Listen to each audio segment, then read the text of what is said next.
He tied the dog because he could, because money had always obeyed him, because power had never said no. The guests laughed, the music played, and no one noticed the woman standing too still behind the glass. A former seal did. So did the dog.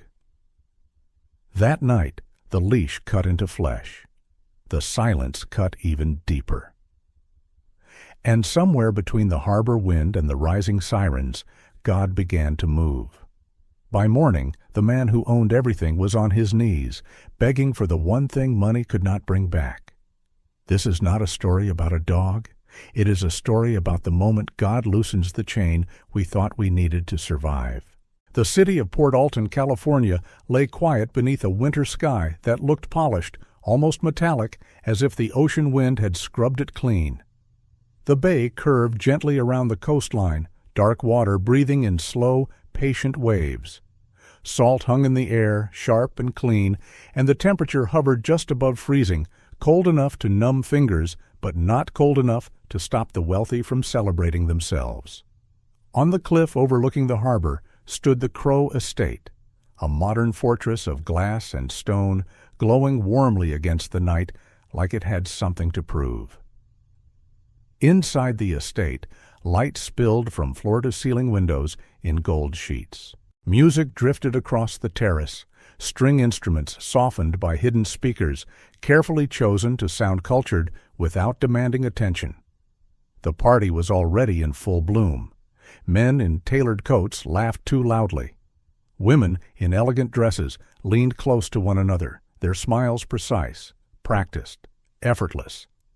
Everything about the evening had been designed to signal comfort, control, and success.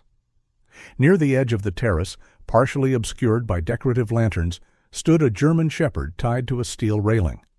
The dog's name was Iron, and he was 5 years old.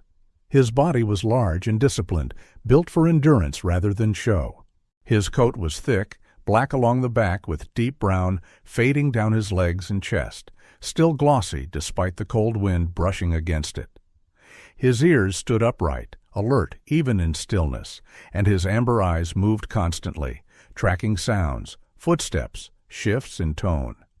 A thick leather leash looped tightly around the railing, secured with a knot that had been pulled too hard, the kind of knot tied by someone who wanted certainty, not care. Iron did not bark. He did not whine. He simply stood, muscles tight beneath his fur, breath slow, eyes sharp, absorbing everything. For Nathaniel Crow, the leash was nothing more than an accessory.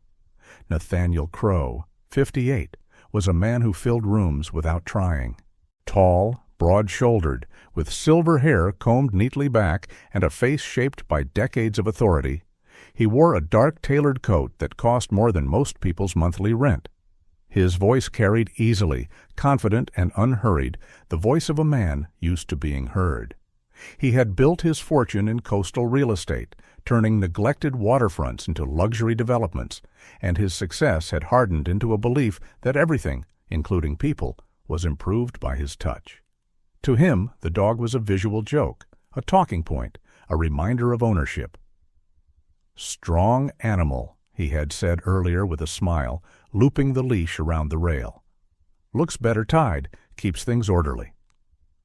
Not far from him, though separated by more than just distance, stood Eleanor Crow, his wife of 27 years. Eleanor was 52, tall and slender, with a posture that suggested she had learned early how to take up as little emotional space as possible. Her dark blonde hair was styled carefully, falling just below her shoulders, immaculate but lifeless, as if it had forgotten how to move freely. Her face was composed, elegant, with soft lines around her eyes that spoke of quiet observation rather than laughter. She wore a long wool coat over her dress, despite being inside the warmth of the terrace, as though the cold had found her anyway. Eleanor was polite with guests, unfailingly kind, but distant, her voice gentle and reserved. Years earlier, she had been lively, curious, outspoken. That version of her had faded gradually, eroded by a marriage where her role became ornamental, supportive, silent. Animals, especially dogs, had become her quiet refuge. Creatures who loved without negotiation, without performance. Her eyes kept drifting back to Iron. Each time she looked at him, something tightened in her chest. The dog stood still, obedient, but there was a tension in his stance that Eleanor recognized all too well. She had stood like that herself at countless dinners, countless meetings, smiling politely while something inside her strained against an invisible boundary. She took a step toward him, then stopped. Around her, laughter rose and fell. Glasses clinked. Someone praised the view. No one noticed the dog. No one except her. Beyond the glow of the terrace, down near the road that curved along the cliff, Caleb Monroe paused mid-step. Caleb was 41, lean, with a frame shaped by years of controlled violence and discipline. His dark hair was cut short, streaked with early gray at the temples, and his face bore the quiet wear of a man who had seen too much and learned not to talk about it. His eyes were pale blue, steady, observant, the kind that missed very little. He wore a heavy tactical jacket zipped high against the wind, dark pants, sturdy boots scuffed from use. There was nothing flashy about him. He moved like someone who preferred not to be noticed, someone used to scanning rooms, exits, shadows. A former SEAL, now working private security along the coast, Caleb had learned to live between worlds.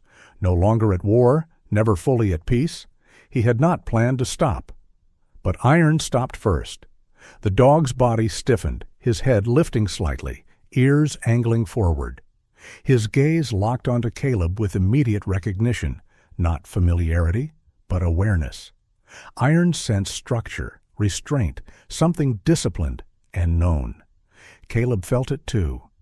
He followed Iron's line of sight and noticed the leash, the tight knot, the way the dog was positioned like decoration. Something in Caleb's chest tightened, sharp and unwelcome.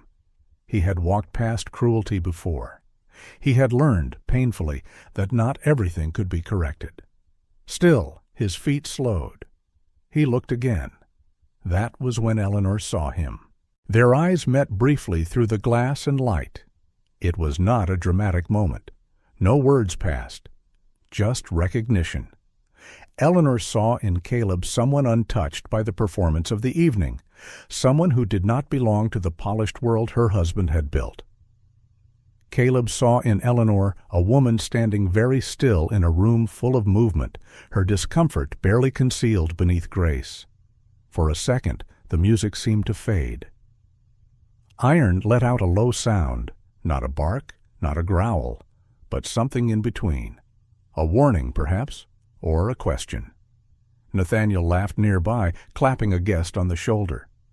"Relax," he said casually, glancing at the dog. "He's fine, strong as hell. Probably enjoys the attention." Eleanor's fingers curled slightly at her side. Caleb remained where he was, just beyond the reach of the light, watching. He did not move toward the terrace. Not yet. He simply stood there, the cold biting through his jacket, the smell of salt filling his lungs, aware that something was wrong beneath the beauty of the evening. Iron held his ground, leash taut, eyes never leaving Caleb. The party continued. The lights glowed brighter. Laughter swelled. And beneath it all, unnoticed by nearly everyone, a line had already been drawn. Eleanor Crowe did not move right away. The music continued behind her, polite applause rising and falling like shallow waves, but her attention narrowed until the terrace seemed to shrink around a single fixed point. Iron stood where he had been left, the leather leash drawn tight against the steel rail, his body angled slightly away from the noise, as if instinctively protecting himself from the chaos disguised as celebration. The lantern light caught the edge of his fur, revealing a faint tremor along his shoulders that only someone who had learned to read silence would notice. Eleanor felt it in her chest, the quiet recognition of tension held too long. She took a step closer. The heels of her shoes clicked softly on stone, almost lost beneath the music, yet Iron's ears shifted instantly. He turned his head toward her, eyes steady and searching, not pleading, not fearful. Just aware. The distance between them was only a few feet, but it felt wider than the length of the terrace. Eleanor had crossed greater distances in her life and felt less strain. She lowered her gaze briefly, as if embarrassed by the intensity of being seen so clearly by an animal that had no interest in her name, her title, or the man she stood beside. Iron's eyes held hers. In them was restraint, not submission. Eleanor had seen submission before. She had worn it herself. Beyond the terrace glass, Caleb Monroe remained in the cold, unmoving. The wind tugged at his jacket, sharp and persistent, carrying with it the low hum of the party and the smell of expensive food. He leaned slightly against the railing along the cliff road, posture relaxed in a way that concealed readiness. His attention was split between the dog, the woman near him, and the man whose laughter cut through the night too easily. Caleb had learned long ago that cruelty rarely announced itself with violence. More often, it arrived wrapped in jokes, comfort, and power. He watched Eleanor step closer to Iron and felt a flicker of something familiar, something uneasy. People like her existed in every city, every country. Polished, well-dressed, outwardly secure, and hollowed out slowly, year by year. He had escorted diplomats' wives through war zones who looked at freedom the same way Eleanor now looked at that dog, with longing sharpened by restraint. A waiter approached Eleanor, young, neatly dressed, his smile rehearsed. His name tag read Lucas, though she barely noticed it. He held out a glass of wine. Eleanor shook her head gently. The waiter hesitated, then withdrew, already turning his attention elsewhere. To him, she was simply another guest, reserved, unremarkable. He did not see how her shoulders tightened as she looked back at Iron, or how her fingers brushed unconsciously against the fabric of her coat, grounding herself. Nathaniel Crow's voice rose again, nearby. He was telling a story, animated, gesturing broadly, his guests leaning in with interest. He thrived in moments like this, fed by attention. His presence filled the space like a command. To Nathaniel, the evening was unfolding exactly as intended. His wife stood nearby, composed. His guests admired the view. Even the dog played its part, a symbol of strength neatly contained. Eleanor cleared her throat softly. It took her a moment to find her voice. "Nathaniel," she said, calm, measured, as if discussing the weather. "The dog doesn't need to be tied so tightly." Her husband turned toward her with mild surprise, more curious than concerned. Up close, the contrast between them was stark. Nathaniel's face was open, confident, his movements expansive. Eleanor's was contained, her gestures economical. He smiled, indulgent. "He's fine, Eleanor. Look at him. Solid as iron." A chuckle rippled through the nearby guests, not unkind, simply unthinking. Iron shifted his weight. The leash creaked softly against the rail. Eleanor felt heat rise behind her eyes, not tears, but pressure. She nodded once, as if accepting an answer she had already known would come. Years ago, she might have pressed the point. She remembered that version of herself dimly, a younger woman who had argued passionately about small things because they felt safe. Over time, those arguments had proven useless, and silence had become easier. Still, tonight, something refused to settle. She stepped closer to Iron again, close enough now that she could see the faint scar along his muzzle, a pale line against darker fur. It spoke of training, of experience, of survival. She wondered briefly where he had come from, what hands had shaped him before he ended up here, tied to a railing under party lights. "You're cold," she murmured, so quietly it barely carried past her lips. Iron did not move. He did not pull away. His breathing slowed, matching hers. Caleb noticed the shift. The woman's body language had changed. This was not idle concern. This was recognition. He pushed himself away from the railing and took a few slow steps closer to the edge of the terrace, staying in shadow. He had no intention of intervening yet, not unless he had to. Still, he felt the familiar tension coil in his spine, the readiness that never truly left him. Another guest approached Nathaniel, a woman in her 40s with sharp features and immaculate posture. Her name was Victoria Hale, a business associate from San Diego, confident, assertive, known for her efficiency rather than warmth. She glanced briefly at Iron, then at Eleanor. "Beautiful animal," she said lightly, more observation than opinion. "Very controlled." Eleanor met her gaze and smiled politely. "Yes," she said. "Controlled." The word lingered between them, heavier than intended. Victoria tilted her head slightly, sensing something beneath the surface, then dismissed it just as quickly. She had learned not to dwell on discomfort. Success required momentum. Iron's ears flicked again. His gaze shifted, briefly catching Caleb's position near the edge of the light. For a moment, man and dog locked eyes again. There was no command given, no signal exchanged, but understanding passed between them. Iron recognized structure in Caleb, a presence that did not demand obedience, but respected it. Caleb recognized a working mind behind the animal's stillness, a will contained rather than broken. Eleanor followed Iron's line of sight and noticed Caleb fully this time. He stood apart from the guests, his posture casual but alert, eyes attentive. He did not smile. He did not pretend to belong. For reasons she could not immediately explain, his presence steadied her. He looked like someone who would notice if things went wrong, someone who would not laugh. The wind gusted suddenly, stronger now, rattling the lanterns. Iron shifted, pulling slightly against the leash. The knot held. Eleanor flinched at the sound, a sharp intake of breath she could not stop. She reached out before she could think better of it and laid her hand briefly against Iron's shoulder. His fur was warm beneath her palm, solid, alive. Nathaniel turned sharply. "Eleanor!" His tone was still pleasant, but something beneath it hardened. "Let the dog be." She withdrew her hand immediately, as if burned. "Of course," she said softly. Caleb felt a quiet surge of anger then, controlled but unmistakable.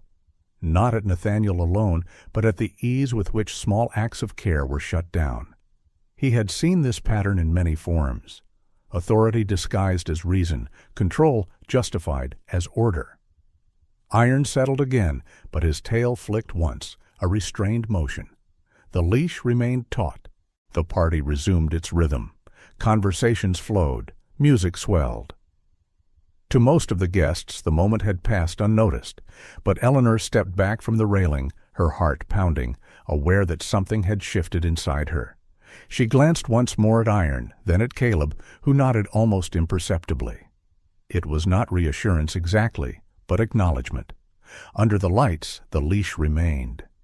But in the space between a woman, a dog, and a man who knew restraint too well, an unspoken understanding had taken shape. The harbor sat lower than the city, tucked into a bend of the coastline where the wind slowed and the water gathered itself into darker, heavier breaths. Night settled early there. The lamps along the docks glowed amber through a fine mist, and the air smelled of salt, diesel, and old wood soaked through with years of tide. Fishing boats rocked gently against their moorings, ropes creaking in patient rhythm, as if the harbor itself were breathing. This was where Margaret Lawson ended her evenings, long after most people had retreated into warmth. Margaret was 61, though the lines in her face made her look older when the light struck from above. She was tall and narrow-shouldered, her frame thinned by years of work that did not forgive missed meals or easy rest. Her gray hair was pulled back into a low knot beneath a wool cap, practical and unadorned. She wore a heavy coat that had once been navy blue and now carried the softened color of many winters, patched at the elbows, reliable. Her hands were strong and careful, fingers roughened by salt and heat, moving with the quiet precision of someone who had learned to be gentle without being weak. She closed the door of her small diner with a practiced turn of the key and checked the latch twice. The sign in the window read, "Closed," hand-painted years ago by her late husband, the letters uneven but steady. Inside, the tables were wiped clean, the counters bare. She had fed a handful of dock workers earlier that evening, men who spoke little and tipped fairly. Margaret liked people best when they did not ask questions. From a canvas bag slung over her shoulder, she took out several containers and set them carefully on the ground near the edge of the pier. The first dog approached before she had fully straightened, a brindled mutt with a crooked tail and cloudy eyes. He was old, older than the others, and moved with stiff dignity. Margaret called him Harbor, though she doubted he remembered the name. He lowered his head and ate slowly, pausing now and then to glance up at her, as if making sure she was still there. Two more followed, younger, leaner, their coats mottled and rough. They kept their distance, ears flicking at every sound.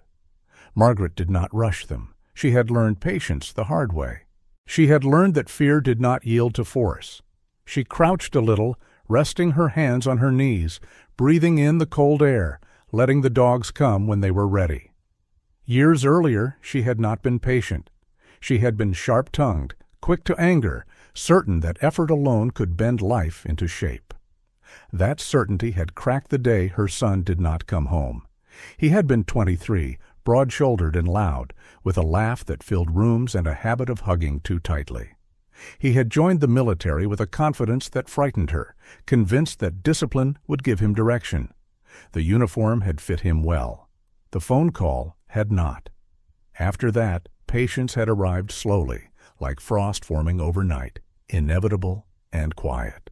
Margaret watched the dogs eat and felt the familiar ache settle into her chest. Not pain exactly, but weight? She had learned to carry it.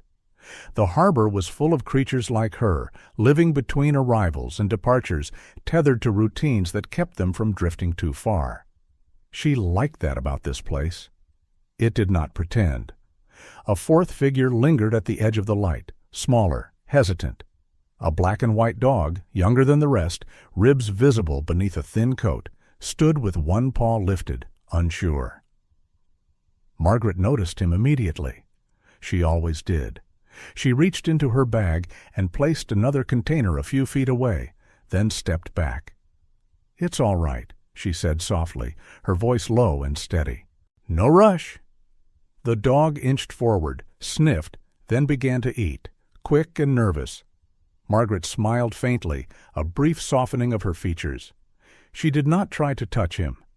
Touch came later, if at all. From the end of the pier, a man watched quietly. His name was Evan Reed, and he was 32, broad-backed with hands that bore the scars of rope burns and careless knives. He worked on one of the trawlers docked nearby, the kind of work that rewarded endurance more than skill. His beard was untrimmed, his jacket too thin for the night, but he stood easily in the cold, arms folded loosely. Evan had noticed Margaret's routine months ago and had come to respect it. He did not interfere. He simply made sure no one bothered her. "Evening, Maggie," he called out, his voice carrying gently across the boards. She glanced up and nodded. "Evening, Evan?" Her tone was neutral, kind without invitation. She did not encourage conversation, but she did not shut it down either. "Cold one," he said, more out of habit than necessity. "It's winter," she replied. A hint of dry humor touched her words. Evan grinned and shrugged, accepting the answer. He lingered a moment longer, then turned back toward his boat, leaving her to her work. Margaret appreciated that. People who knew when to leave were rare. As the dogs finished eating, the old brindled mutt settled near her boots, lowering himself with a tired sigh. Margaret reached down and rested her hand briefly on his back, fingers sinking into coarse fur. He leaned into the touch, eyes closing. The younger dog stayed alert, watching the harbor, the city lights beyond, the occasional car passing on the road above. Life went on around them, indifferent and vast. Margaret straightened slowly and gathered the empty containers. She paused, looking out across the water toward the distant glow on the cliff where the city rose brighter, cleaner, louder. Somewhere up there, she knew, people were celebrating something. She wondered what it was like to be surrounded by light and still feel unseen. She wondered if there were others standing quietly on the edges, holding themselves together with habit and silence. She slung the bag back over her shoulder and took a few steps along the dock, the dogs following at a respectful distance. The younger black and white one lingered, then trotted after her, emboldened. She noticed but said nothing, allowing the choice to be his. Margaret did not know about the party at the Crow estate. She did not know about the man with the confident voice or the woman standing too still beneath bright lights. But she understood restraint. She understood what it meant to be fed, only what you were allowed, when you were allowed. She understood how easily kindness could be mistaken for weakness, and how often strength went unnoticed. She stopped near the end of the pier and turned back toward the dogs. "That's enough for tonight," she said gently. "You'll be all right." Harbor lifted his head as if in agreement. The others drifted back into shadow, already part of the harbor again. As Margaret walked back toward the diner, the wind shifted, carrying with it the faint echo of music from the cliffs above. She paused for a moment, listening, then continued on. There were different kinds of chains in the world, she thought, and different ways to live with them. Some people stayed, some people learned when to leave, and some, she hoped, might one day find a way to loosen what bound them, even if only a little. The harbor lights flickered once, then steadied, casting long reflections across the water as the night deepened. The wind shifted along the terrace, stronger now, carrying the scent of salt and cold stone. The party had thinned slightly as guests drifted indoors, drawn by warmth and the promise of dessert. Outside, the lanterns swayed, their light breaking and reforming across glass and metal. Iron remained where he was, the leash still tight, his body rigid in a way that no longer passed for calm. He had been trained to wait, to endure, but endurance had limits, even when discipline was perfect. Eleanor Crow stood a few steps away, her hands folded in front of her, shoulders squared as if preparing for impact. Something in her had hardened since she left Iron's side earlier. The moment of hesitation had passed. She had spent too many years retreating, too many nights convincing herself that silence was peace. Tonight, the sight of the dog bound under the lights had scraped against something raw and unresolved. She felt it now as a steady pressure behind her ribs, not fear, but resolve. Nathaniel Crow was laughing again, glass in hand, the sound easy and expansive. He had moved closer to the center of the gathering, surrounded by admirers. His confidence was intact, unchallenged, the product of a lifetime of winning arguments by outlasting them. When Eleanor spoke his name this time, there was no softness left in it. "Nathaniel?" He turned with a practiced smile that faltered when he saw her face. Eleanor did not raise her voice. She did not gesture. She simply met his gaze and held it. "Untie the dog," she said. Her tone was even, unadorned, the way she might have asked for the door to be closed against the cold. A brief silence followed, subtle but noticeable. Conversations nearby slowed. Nathaniel blinked once, then let out a short laugh, as if amused by an unexpected interruption. "Eleanor," he said lightly. "It's fine. He's trained. He's not going anywhere." "He doesn't need to be tied," she replied. Her fingers trembled slightly, but she did not hide them. "Not like that." Nathaniel's smile thinned. He glanced toward Iron, then back to his wife. "You're making a fuss over nothing," he said. "It's just a dog." The words landed heavier than he intended, sharp with dismissal. Iron reacted instantly. His muscles surged, a sudden powerful pull against the leash that snapped the air. The leather bit into his neck, forcing him back. A low sound tore from his chest, not loud but desperate, the sound of restraint pushed too far. His paws scraped against stone as he strained, breath quickening, eyes flaring with urgency. Eleanor flinched, her breath catching. She stepped forward instinctively, then stopped, her hand hovering uselessly in the air. "Stop," she said. The word meant for both of them. Nathaniel's jaw tightened. "Enough," he said sharply, more command than request. "This is embarrassing." Across the terrace, several guests exchanged uncomfortable glances. Victoria Hale shifted her weight, her expression unreadable. Others looked away, suddenly fascinated by the view. No one intervened. No one ever did. Iron pulled again, harder this time. The knot held. The railing groaned. His tail lashed once, a contained fury breaking through training. He was not attacking, he was resisting. There was a difference, and it mattered. Caleb Monroe moved. He stepped fully into the light, boots quiet against stone, posture relaxed but unmistakably purposeful. His presence cut through the tension like a blade through fabric. He did not rush. He did not raise his voice. He simply walked toward the leash, stopping a few feet away, far enough to respect space, close enough to be unmistakable. Nathaniel turned, irritation flaring. "This is a private event," he said, bristling. "Who are you?" Caleb met his gaze without challenge or apology. Up close, his face was calm, almost blank, but his eyes were sharp, assessing. "You've got a problem," he said evenly. Nathaniel scoffed. "With a dog?" "With control," Caleb replied.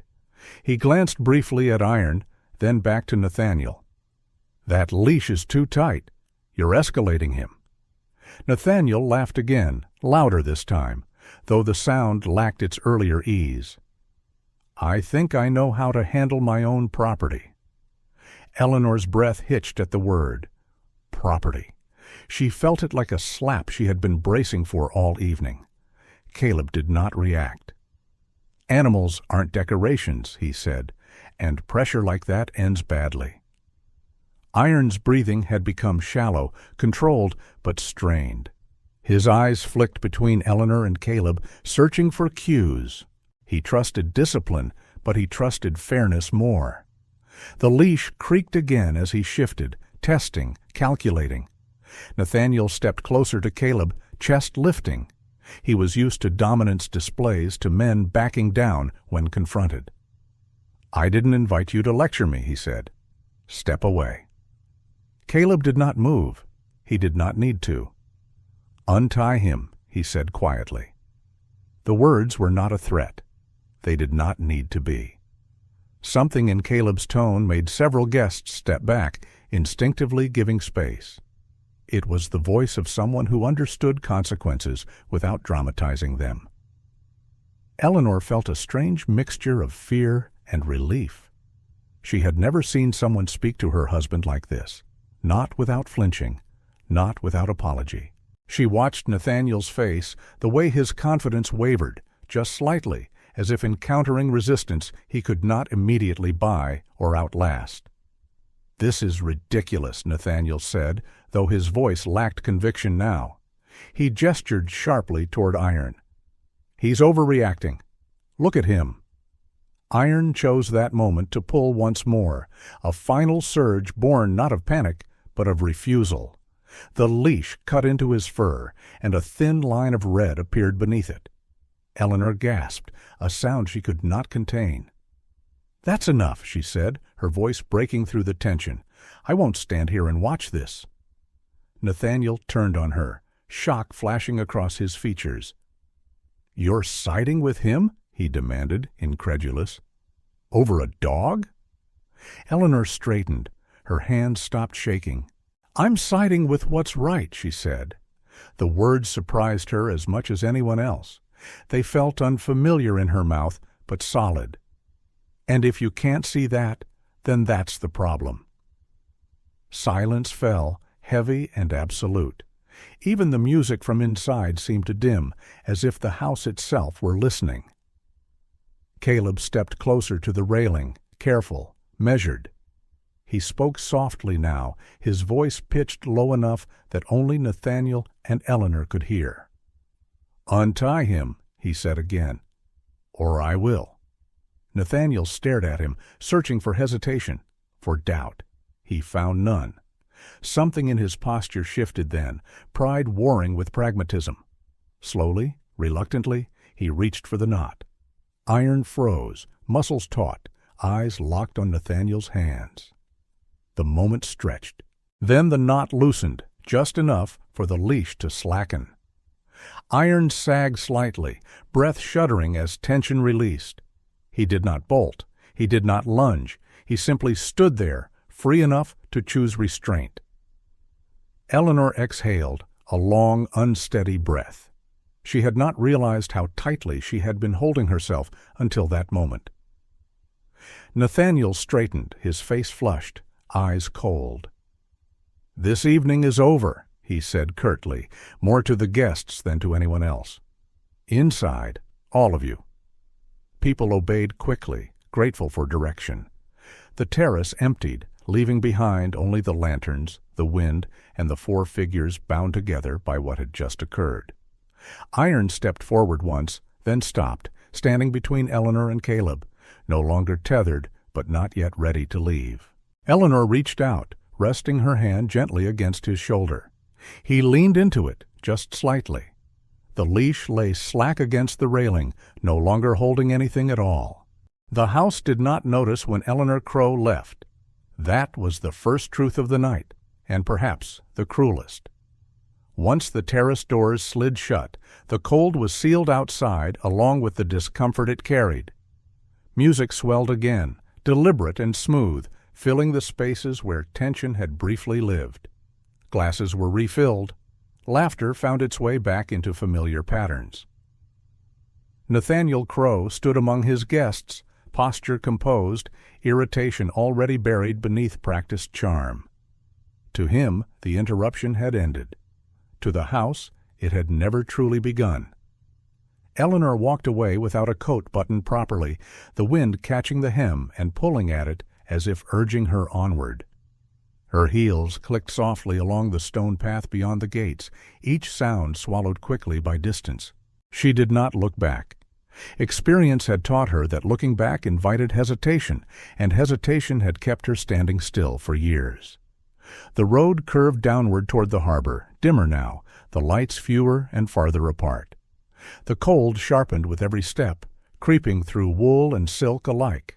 But she welcomed it. It was honest. Behind her, Iron stood near the railing where the leash had been loosened but not removed. Freedom unsettled him more than restraint. He paced once, then stopped, ears turning toward the direction Eleanor had gone. He let out a low sound, uncertain. Caleb Monroe noticed immediately. He had not left the terrace yet, choosing instead to observe the absence Eleanor left behind. People noticed what was present. He had learned to notice what was gone. Nathaniel glanced around the room, responding to a question from a guest, then another. Someone asked where Eleanor had gone. He answered without thought. "She stepped out," he said, dismissive. "She'll be back." The words felt sufficient. They always had been. Minutes passed, then more. The laughter did not falter, but something thin and restless began to coil beneath it. Caleb checked the road again, eyes narrowing. Iron's pacing grew tighter, more contained. The dog's instincts pulled in one direction with increasing insistence. Down the hill, the harbor waited. The docks were quieter now, most boats already secured for the night. The mist had thickened, clinging low to the water and curling around wooden pylons like breath. The lamps cast long reflections across the surface, broken and wavering. Somewhere along the pier, a loose rope tapped rhythmically against a hull. The sound echoed, hollow and lonely. Margaret Lawson finished closing her diner and stepped outside, pulling her coat tight. She paused, as she always did, scanning the harbor before heading home. The dogs lingered at the edges of the light, shapes more than bodies now. Harbor lay near the pilings, his old bones settled for the night. The younger ones hovered farther out, watchful. Margaret felt the shift in the air, subtle but unmistakable. Something had disturbed the usual rhythm. She walked a short distance along the pier, boots steady, eyes trained on the ground as much as the water. She had learned to read signs others missed. A scuffed board, a dropped glove. Tonight she noticed something else. A single shoe lay near the railing, its heel snapped clean, the leather unmarked by time or tide. It did not belong here. The harbor claimed many things, but it was patient. This felt sudden. Recent? Margaret crouched, careful not to touch it. She studied the marks nearby, faint scuffs on damp wood, as if someone had lost balance and caught themselves. The wind gusted again, stronger, rattling the railing. Margaret straightened slowly, a familiar unease settling into her chest. She did not call out. She did not assume. She simply took note. Above the harbor, on the road that curved back toward the estate, headlights appeared, sweeping briefly across the mist. Voices followed, sharper now, edged with urgency. Eleanor's name carried faintly on the wind, stripped of authority, heavy with something closer to fear. Nathaniel's voice among them, raised and unsteady. Caleb reached the road moments later, iron at his side. He took in the harbor quickly, eyes moving from water to pier to the cluster of lights. Iron's attention locked onto the shoe almost immediately. He lowered his head, sniffed the air, then looked back at Caleb, ears forward, waiting. The message was clear. Something was wrong. Something had happened here. Caleb felt the weight of it settle in his chest. He had waited too long, not long enough for tragedy, he hoped, but long enough for regret to find him. He looked up toward the estate, where figures gathered now at the edge of the light, confusion replacing comfort. The party was over, whether they admitted it or not. Margaret remained in shadow, watching the men arrive, the tension spreading like a stain. She did not step forward yet. This was not her place to lead, not until she was needed. She folded her arms against the cold and waited, eyes never leaving the dark water beyond the railing. The harbor held its breath. Eleanor Crow was missing, and for the first time that night, the world above the cliff understood that something irreplaceable had slipped beyond their notice. The siren cut through the harbor wind like a blade, rising and falling, bending the night around it. Its sound carried across the water and up the cliff road, stripping the evening of any pretense it had left. Light moved now where there had been shadow, beams sweeping the docks, the boats, the gaps between pilings. The harbor answered with echoes, metal and rope and water repeating the alarm until it felt as though the entire coastline had been called to attention. Caleb Monroe stood at the edge of the pier, boots planted, eyes moving constantly. The former calm of the harbor had broken into fragments. He welcomed it. Order followed urgency when handled correctly. Iron stood beside him, muscles coiled, nose working the air in short, precise pulls. The dog was 5 years old, trained to focus under pressure, his body a study in controlled readiness. He had already marked the shoe, the broken heel near the railing, and the faint scuffs along damp wood. He knew absence. He knew the weight of it. Margaret Lawson hovered a few steps back, coat pulled tight, scarf tucked high against her neck. In the glare of the searchlights, her face looked more weathered, lines deepened by concern rather than age. She had not expected to be drawn into this, but she had not stepped away either. Margaret was a woman shaped by long habits of responsibility. When something went wrong near the harbor, she stayed. She had learned that leaving early often meant never knowing the end of a story. "Found anything?" a voice called out. The speaker was Tom Reyes, a harbor patrol officer in his early 40s, broad and thick-necked, his uniform pulled tight against the cold. His face carried the tired vigilance of a man who had seen too many nights like this, each one different, all of them heavy. He moved with purpose but without panic, directing 2 younger officers along the pier. "Just signs," Caleb replied. He did not elaborate. He crouched briefly, running a gloved hand just above the wood where Iron had paused earlier. "She came through here," he added. "Not fast, not steady." Tom nodded, trusting the assessment without question. There was something about Caleb's tone that invited confidence. "All right," he said. "We'll start at the waterline and work back. Keep your dog close." Iron did not need instruction. At Caleb's side, he followed the invisible trail with quiet intensity, head low, tail held stiff. He moved along the pier, then paused, turning sharply toward the darker stretch beyond the lamps. His ears angled forward. He had caught something. Margaret watched the dog work, fascination mixing with dread. She had seen animals sense storms before people did, had trusted them more than forecasts. "He knows," she said softly, not to anyone in particular. "He does," Caleb answered, eyes never leaving Iron. "We just have to keep up." More lights appeared as vehicles arrived along the harbor road. Among them was Nathaniel Crow, stepping out of a black car with hurried stiffness. He looked smaller now, his tailored coat unable to disguise agitation. His hair, once immaculate, had been disrupted by wind and worry. He scanned the docks wildly, eyes skipping from officer to officer until they landed on Caleb, then Iron. "What's happening?" Nathaniel demanded, voice sharp but brittle. "Where is she?" Caleb straightened slowly. He did not bristle. He did not soften. "We're looking," he said. "You should stay back." Nathaniel scoffed, though the sound rang hollow. "This is my wife," he snapped. "I'm not staying anywhere." Margaret studied him from a distance, recognition dawning. She had seen men like him before, powerful in daylight, unmoored at night. She said nothing. This was not her conversation. Iron pulled suddenly toward the edge of the pier, stopping short, nose lifting.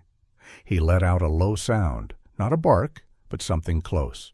Caleb moved with him, peering down into the water. The surface churned gently, dark and unreadable. No sign. Not yet. A young woman approached from the opposite end of the dock, her jacket too thin, her hair pulled into a tight ponytail.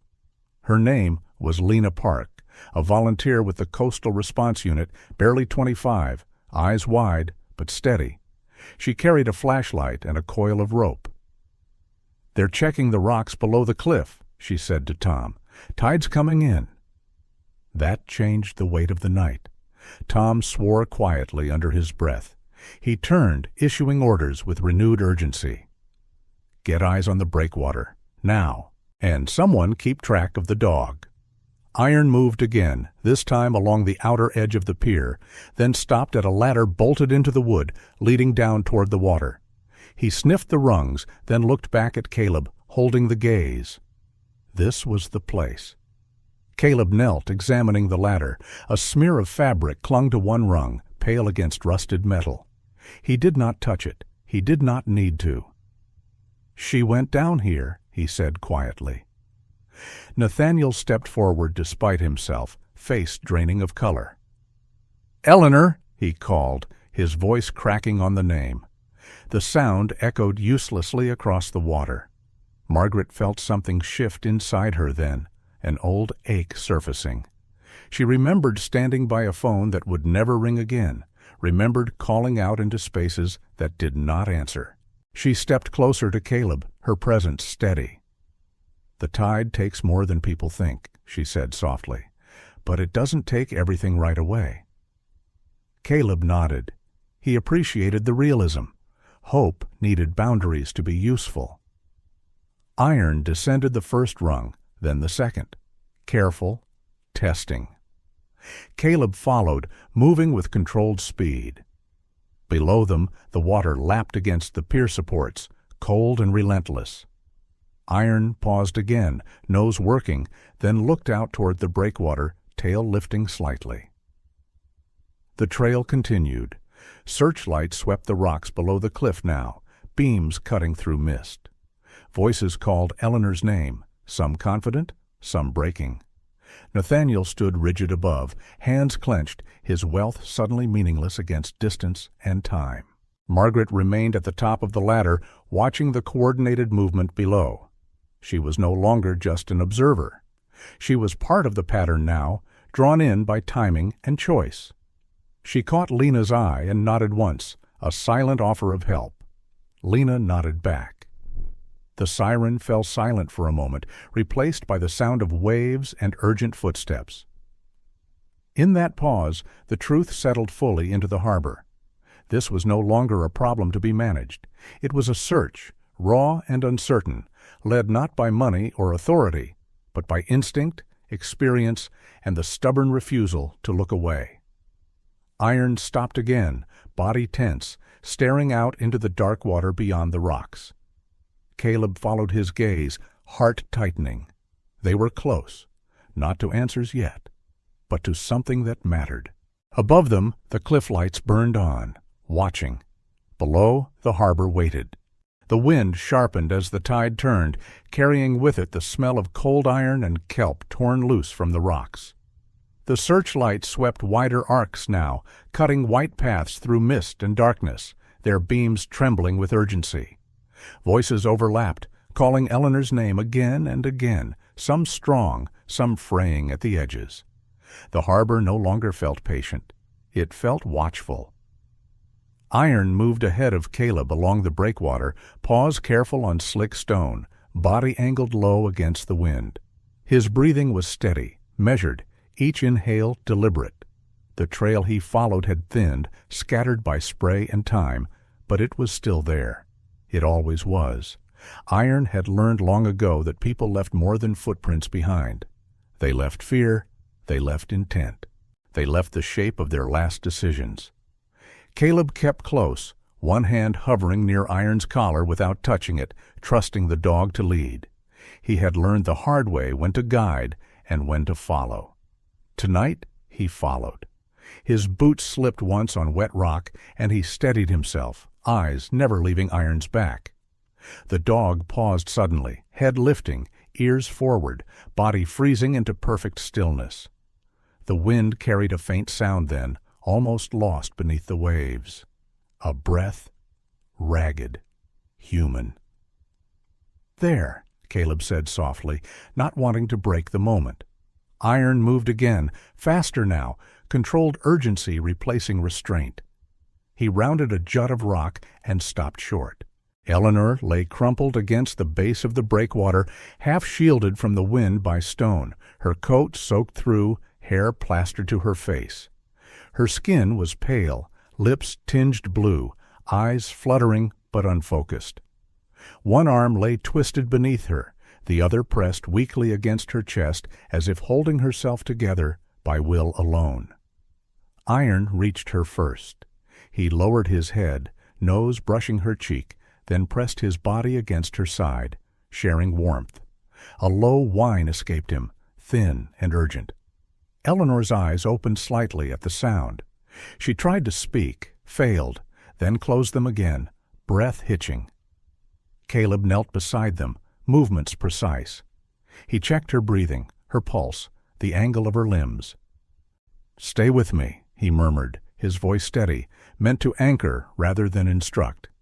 He shrugged off his jacket and draped it over her shoulders, tucking it in tightly. "You're not alone." Above them, the lights converged. Shouts carried across the rocks. Nathaniel Crow pushed forward through the cluster of responders, ignoring calls to slow down. His face was ashen now, the lines around his mouth drawn deep. He stumbled once on the uneven ground and barely caught himself. When he saw her, really saw her, something broke loose inside him. "Eleanor," he said, the name leaving him as a plea rather than a claim. He dropped to his knees beside her without thinking, tailored coat soaking instantly against the rock.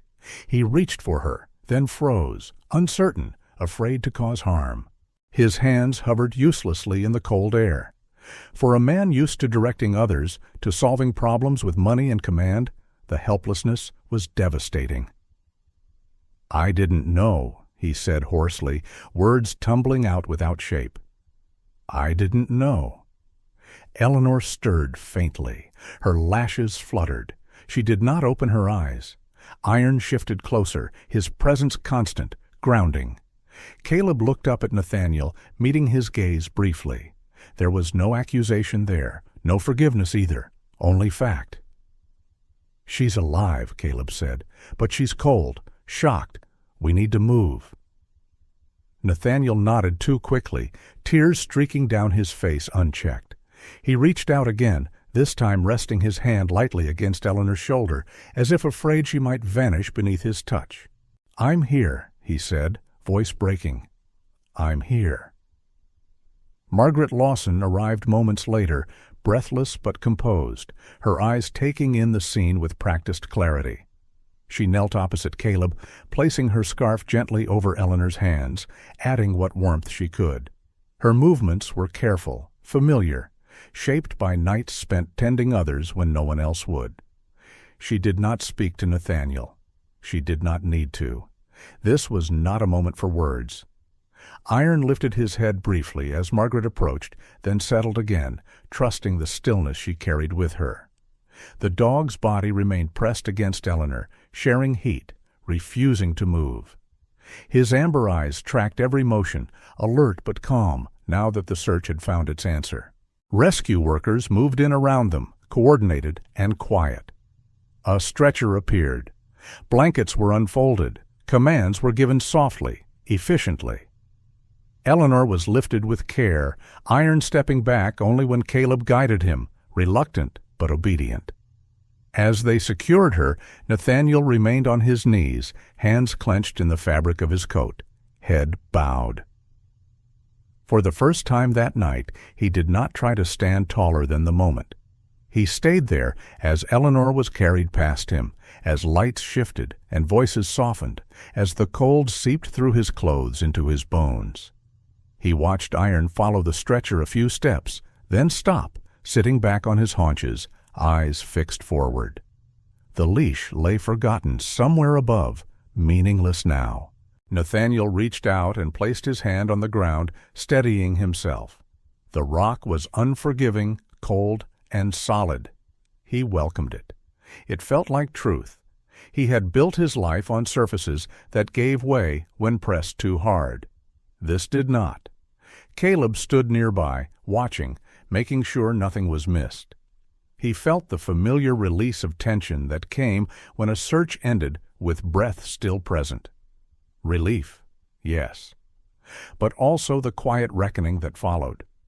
He looked at Nathaniel, still kneeling, and understood that this moment would follow him longer than any loss of money or status ever could.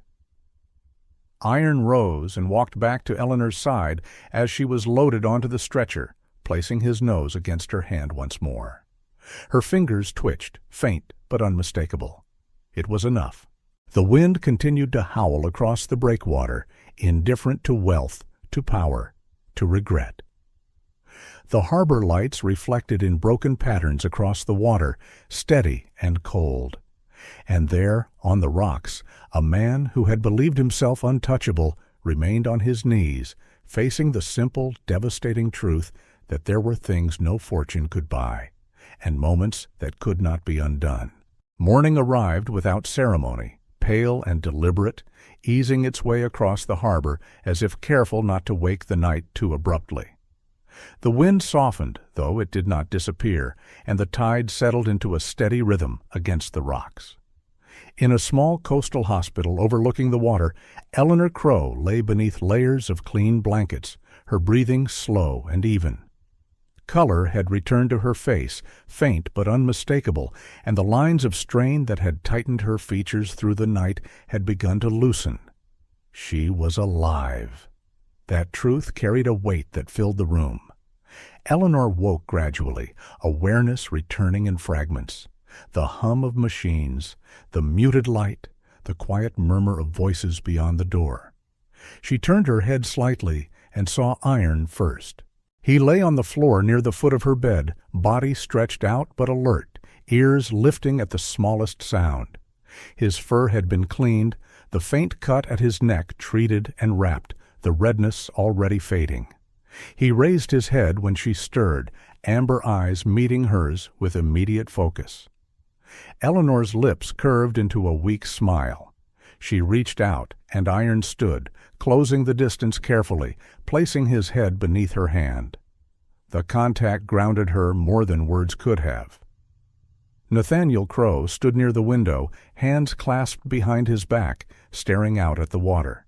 He looked older in the daylight, his posture no longer expanded by confidence, but folded inward by exhaustion.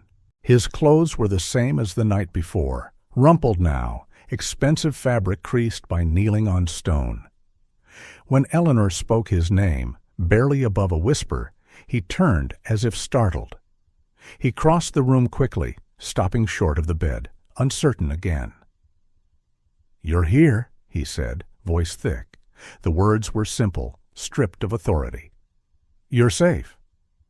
Eleanor studied him for a long moment. She saw the man she had married, the ambition that had once felt like momentum, the distance that had grown between them unnoticed. She did not argue. She did not reassure.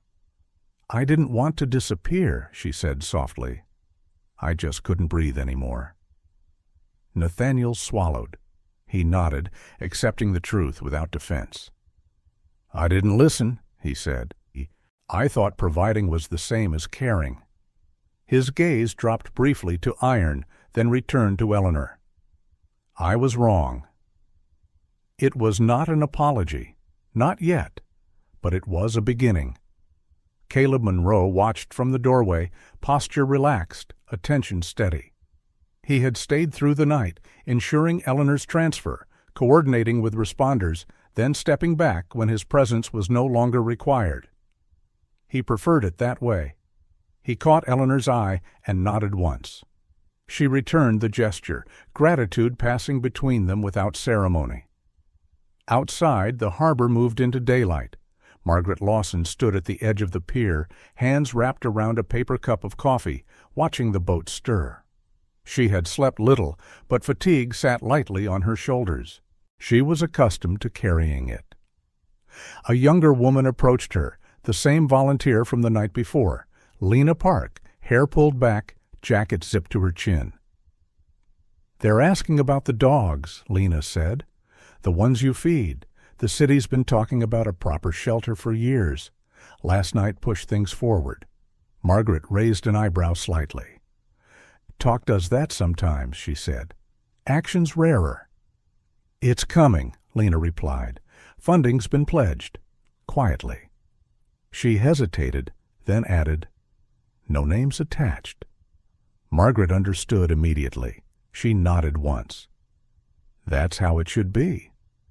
By afternoon, Eleanor was strong enough to sit up, strong enough to watch the light shift across the water through the window.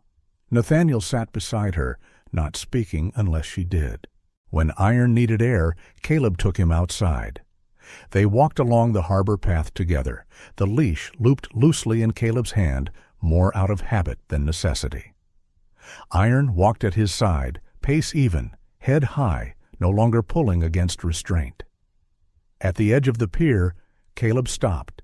He unclipped the leash and held it for a moment, considering the weight of it, then let it fall into his pocket. Iron did not run. He stood there, free, watching the gulls wheel overhead, then turned back to Caleb, tail lifting once in quiet satisfaction. Weeks passed. Eleanor recovered steadily, strength returning alongside clarity. She spent mornings walking the harbor path, Iron always near, sometimes ahead, sometimes behind, never far. Nathaniel changed more slowly. He listened more than he spoke. He learned the shape of silence without filling it. When the plans for the shelter were finalized, he signed the papers without fanfare, declining recognition, insisting the center bear no name at all. The building rose near the harbor, simple and solid, a place of warmth and order. Margaret oversaw its opening, her presence steady, her experience shaping routines that valued patience over control. The dogs came first, then the volunteers, then the quiet understanding that some places mattered more than others because of what they refused to be.